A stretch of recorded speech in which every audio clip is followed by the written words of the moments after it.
Magandang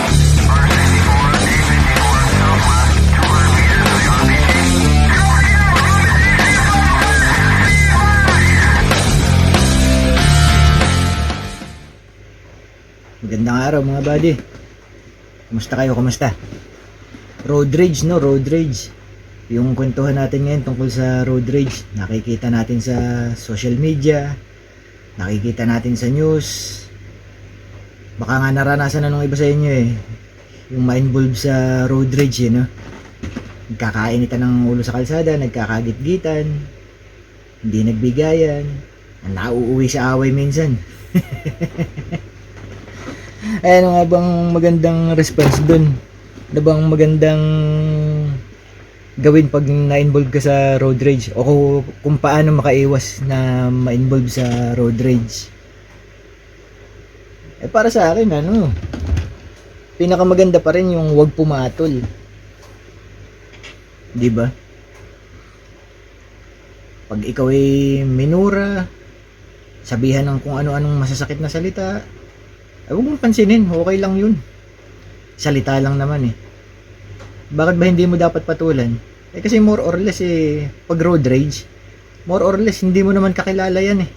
Hindi mo kaano-ano. In short wala namang papel sa buhay mo yung makakaaway mo eh. O di sinong talom, naabala ka, nasaktan ka kung sakali. Kahit ano pang sabihin yan sa'yo na masasakit, hindi naman yan alam ang buhay mo eh. Wala yang bilang sa buhay mo. Wala siyang alam sa pagkatao mo. Kaya hindi mo siya dapat patulan. Iba kasi minsan nauunahan ng init ng ulo no? Kaya napapatulan tuloy natin eh. Lalo na yung iba nakakainis talaga no? Sila na may kasalanan, sila pa galit. Ayun, doon pahabaan na lang ng pasensya pag ganun.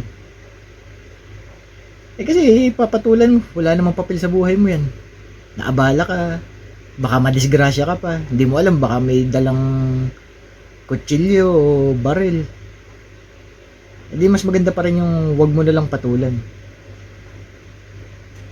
At the end of the day, pag umuwi ka ng ligtas sa pamilya mo, edi panalo ka pa rin, di ba? Eh wala namang mangyayaring masama sa'yo kahit na ano pang sabihin niyang masasama sa'yo eh. Sigaw-sigawan ka niya, murahin ka niya. Kung anong masasakit na salita ang sabihin sa'yo, duru-duruin ka. Eh, wala namang mangyayaring masama sa'yo eh. Kung hindi mo papatulan, di ba? Unless kung kung saktan ka o tangkain kang saktan. Ay, ibang usapan na yun, syempre. Pag tinangka ka ng saktan o sinaktan ka, lahat ng karapatan para ipagtanggol mo yung sarili mo, nasa iyo. Karapatan mo yun, pagtanggol mo sarili mo, gustong mag-cause ng harm sa'yo eh. Pero pag salita lang, wala yun. Pahabaan lang ng pasensya yun.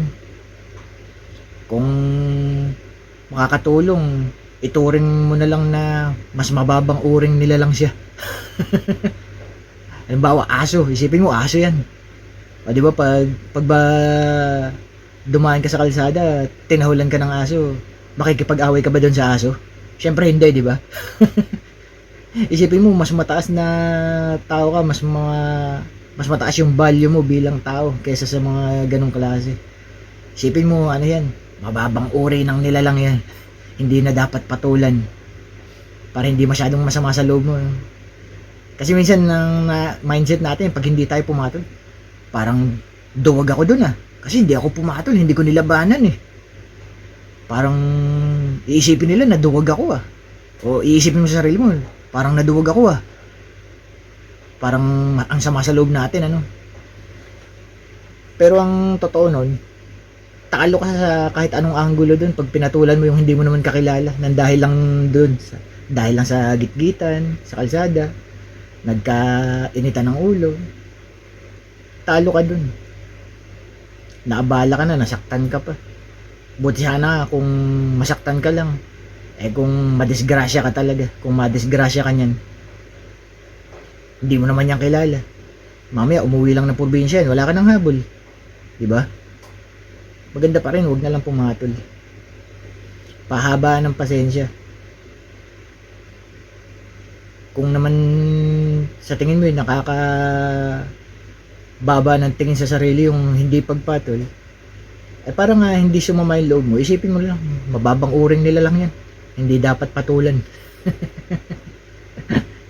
Di ba, buddy? Ganun lang yun eh. Ang dami na natin yung nakita yan, di ba? Sa mga video, sa news, sa social media. Pag pinanood mo, ang simple lang nung pinagawa yan. Minsan, hindi lang nagkabigayan ng ilang inches sa kalsada. Nagmurahan na, nag-away na. Eh, yung mga ganong bagay, kayang-kaya mo palampasin yun eh. Di ba?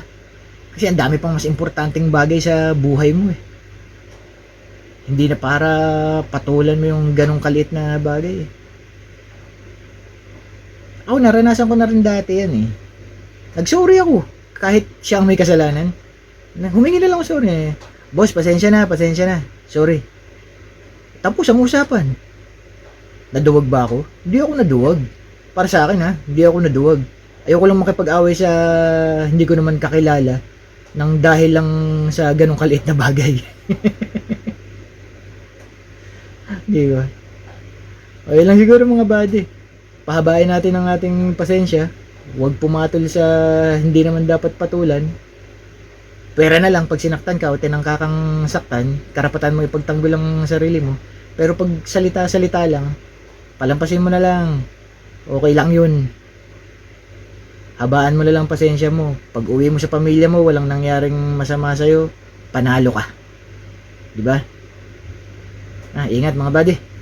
Yun lang.